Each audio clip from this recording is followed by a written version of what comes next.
Episode की शुरुआत में हम देखते हैं कि जैसे ही डोंग के पिता वहां पर आए थे तो वो अपने हस्बैंड को लेकर आ जाती है ताकि उनसे अपने डैड को मिलवा सके। लू शेन डोंग ने जैसे ही अपनी फादर इन लॉ को देखा था तो कहता है कि आपसे मिलकर मुझे काफी ज्यादा खुशी हुई। उसके फादर इन लॉ उसे कहते हैं कि मैंने सुना है कि तुमने अपने बेटे को बंद कर दिया, तो वो बताता है कि हाँ, क्योंकि उसने अपने भाई को मारने की कोशिश की थी तो इसलिए उसे पनिश तो करना ही था। हाँ, ये बात सुनने के साथ अपने डैड को यही कहने लग जाती है कि ये सब कुछ यूलान की वजह से हो रहा है। लू शेनडोंग ये सुनने के साथ ही अपने फादर इन लॉ को यही कहने लग जाते हैं कि आप तो अपनी बेटी के बारे में अच्छे से जानते हैं कि ये किस तरह की है।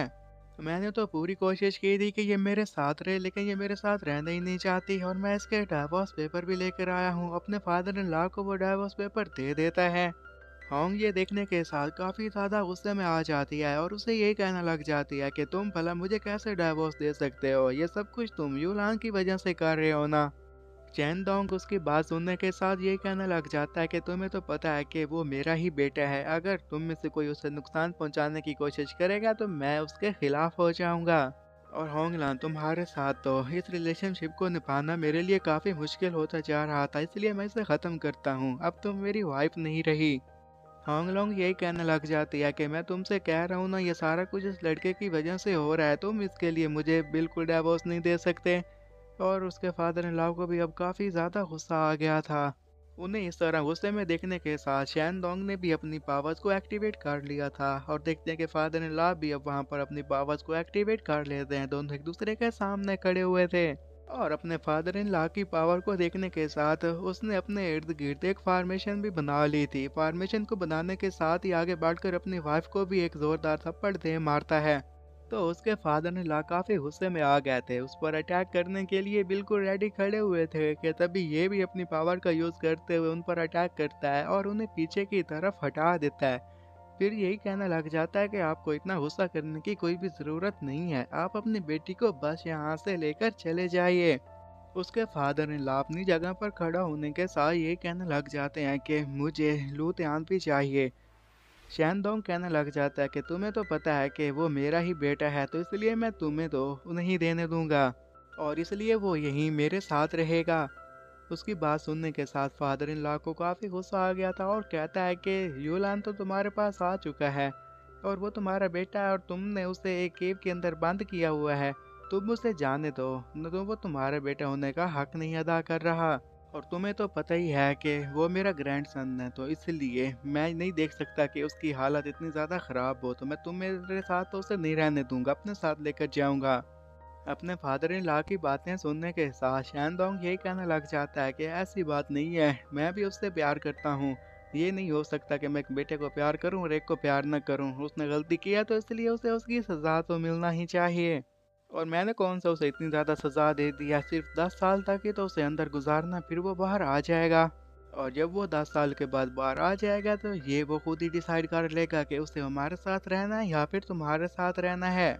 शैनडोंग के फादर इन लॉ ये सुनने के साथ उसे ये कहने लग जाते हैं कि तुम उस पर इतना ज़्यादा गुस्सा मत करो, उसे जाने दो, ये ना हो कि तुम्हारे और उसके दरमियान रिलेशनशिप ख़राब हो जाए।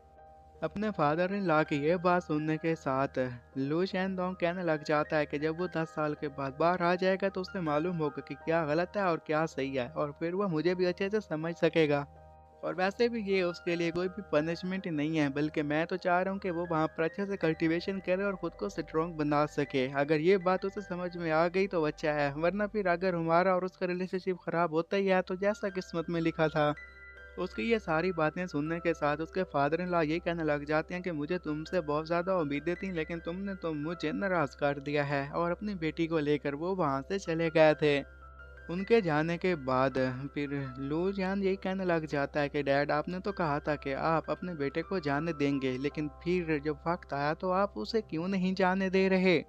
तो उसके डैड उसे यही समझाने लग जाते हैं कि ये सब करना भी मेरे लिए ज़रूरी था। तुम तो जानते हो कि अगर मैं होंगलोंग के साथ यहीं पर रहता तो वो तुम्हारे साथ अच्छे से पेश ना आती, तुम्हारे ऊपर सख्ती करती, और ये कि मैं बिल्कुल भी बर्दाश्त नहीं कर सकता था।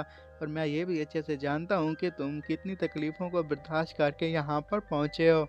और वो लोग भी तो यहाँ पर चले गए हैं, तो मुझे लगता है कि फ़िलहाल के लिए ये प्रॉब्लम यहीं पर ख़त्म होती है। अब हमें जाना होगा, सभी लोग हमारा इंतज़ार कर रहे हैं, मैंने जो दावत रखी हुई है।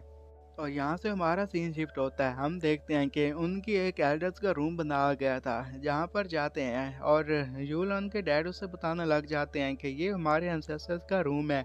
और उसे अपने सॉर्डलेस गॉड के बारे में भी बताते हैं और कहते हैं कि हम सभी इनके असेंडेंट्स हैं। और उनकी हिस्ट्री बताने के बाद ये भी कहने लग जाते हैं कि अब से तुम लो फैमिली के एक मेंबर बन चुके हो। बाकी जितने भी लोग आए हुए थे फिर बारी बारी उनसे मिलवाने लग जाते हैं, ताकि उन लोगों को भी पता चल सके कि मेरा एक बेटा है जिसका नाम लूजियान है। जिस पहले एल्डर से उसने मिलवाया था, वो एल्डर तो ऑलरेडी उनसे मिल चुका था और उसके बारे में उसे थोड़ी बहुत सी बातें बताते हैं। अब यहाँ से मूव ऑन करने के बाद वो दूसरे एल्डर पर आए थे, जो कि पहले से काफ़ी ज़्यादा बूढ़े दिखाई दे रहे थे और ये उनके फास्ट एल्डर थे। इसी तरह हाल में जितने भी बाकी के लोग मौजूद थे, तो उसके डैड उन सभी से उन्हें मिलवाते हैं और सभी लोग आपस में इसी के बारे में ही बातें कर रहे थे कि फिर एक नौकर आकर ये कहने लग जाता है कि आप सभी के लिए खाना तैयार है। और यहीं पर यह एपिसोड ख़त्म हो जाता है।